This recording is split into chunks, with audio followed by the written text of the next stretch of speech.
All right, guys, let's try. It's almost like I got raptured back into the thing, you know? I wasn't there, and then I was there. Anyway, we're going to go for part 2. I froze up on part 1 at the end, so I want to finish the Bible reading with, this is day 211.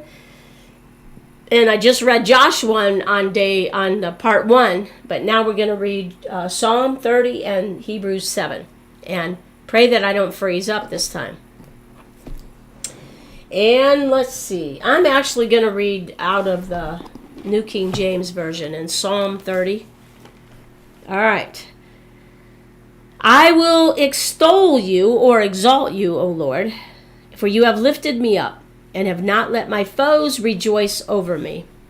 I'm telling you, if God is for you, who can be against you? You know, he's with us. He said, I'll never leave you. I'll never forsake you. He's with us.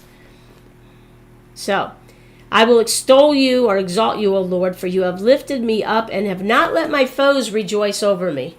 O Lord my God, I cried out to you and you healed me. O Lord, you brought my soul up from the grave. You have kept me alive that I should not go down to the pit. Sing praise to the Lord, you saints of his, and give thanks at the remembrance of his holy name. For his anger is but for a moment. His favor is for life. Weeping may endure for a night, but joy comes in the morning. Now in my prosperity, I said, I shall never be moved. Lord, by your favor, you have made my mountain stand strong. You hid your face, and I was troubled. I cried out to you, O Lord, and to the Lord I made supplication. What profit is there in my blood when I go down to the pit? Will the dust praise you? Will it declare your truth? Hear, O Lord, and have mercy on me. Lord, be my helper. You have turned for me my mourning into dancing. You have put off my sackcloth and clothed me with gladness, to the end that my glory may sing praise to you and not be silent. O Lord my God, I will give thanks to you forever. And I just froze up again. Isn't that wonderful? Well, I should have kept going the first time, huh? But I'm actually going to keep going. I'm just going to read, and I'm not going to worry about it. We're going to go over to Hebrews chapter 7. All right, Hebrews chapter 7. We've already read Matthew, Mark, Luke, John, Acts, Romans, 1 Corinthians, 2 Corinthians, Galatians, Ephesians, Philippians, Colossians, 1 Thessalonians, 2 Thessalonians, 1 Timothy, 2 Timothy, Titus, Philemon, and then we went into Hebrews. Okay, so we're going to read Hebrews chapter 7. I really hate it that I'm froze up. It does not make me happy. I'm not happy. It's a good thing my happiness is not based on happenings. But that's life. Okay, let's go to Hebrews chapter 7. You'll just have to act like you're listening to a CD for the voice. This Melchizedek was king of the city of Salem, and also a priest of the Most High God. When Abraham was returning home after winning a great battle against many kings, Melchizedek met him and blessed him. Then Abraham took a tenth of all he had won in the battle and gave it to Melchizedek. You know that tithe means tenth. It literally means tenth.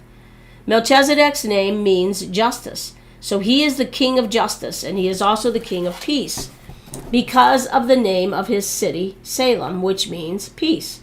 Melchizedek had no father or mother, and there's no record of any of his ancestors. He was never born and he never died, but his life is like that of the Son of God, a priest forever. So then, how great this Melchizedek is. Even Abraham, the first and most honored of all God's chosen people, gave Melchizedek a tenth of the spoils he took from the kings he had been fighting. One could understand why Abraham would do this if Melchizedek had been a Jewish priest, for later on God's people were required by law to give gifts to help their priest, because the priests were their relatives. But Melchizedek was not a relative, and yet Abraham paid him. Melchizedek placed a blessing upon mighty Abraham, and as everyone knows, a person who has the power to bless is always greater than the person he blesses. The Jewish priest, though mortal, received tithes, but we are told that Melchizedek lives on. One might even say that Levi himself, the ancestor of all Jewish priests, of all who received tithes, paid tithes to Melchizedek through Abraham. For although Levi wasn't born yet, the seed from which he came was in Abraham when Abraham paid the tithes to Melchizedek.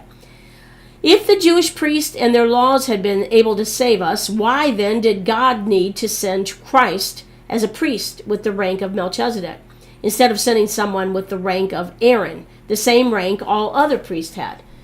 And when God sends a new kind of priest, his law must be changed to permit it.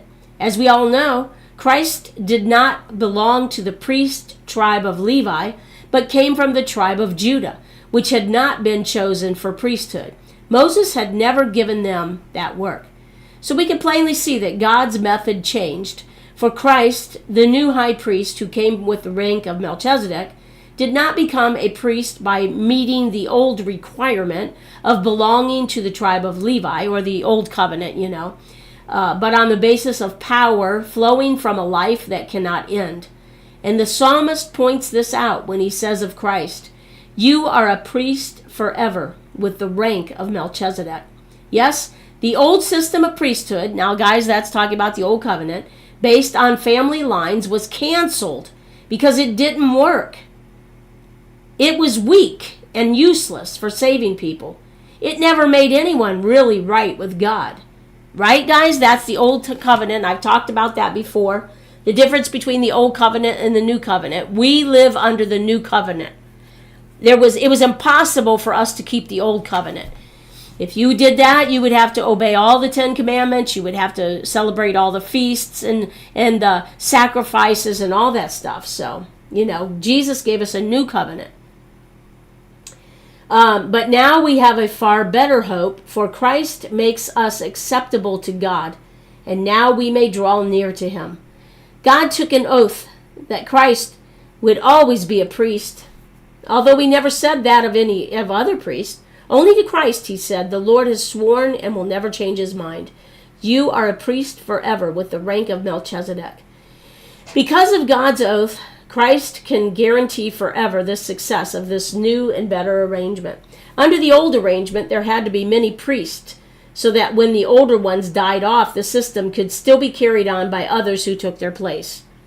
But Jesus lives forever and continues to be a priest, so that no one else is needed. He is able to save completely all who come to God through him. Since he will live forever, he will always be there to remind God that he has paid for their sins with his blood. He is, therefore, exactly the kind of high priest we need, for he is holy and blameless, unstained by sin, undefiled by sinners, and to him has been given the place of honor in heaven.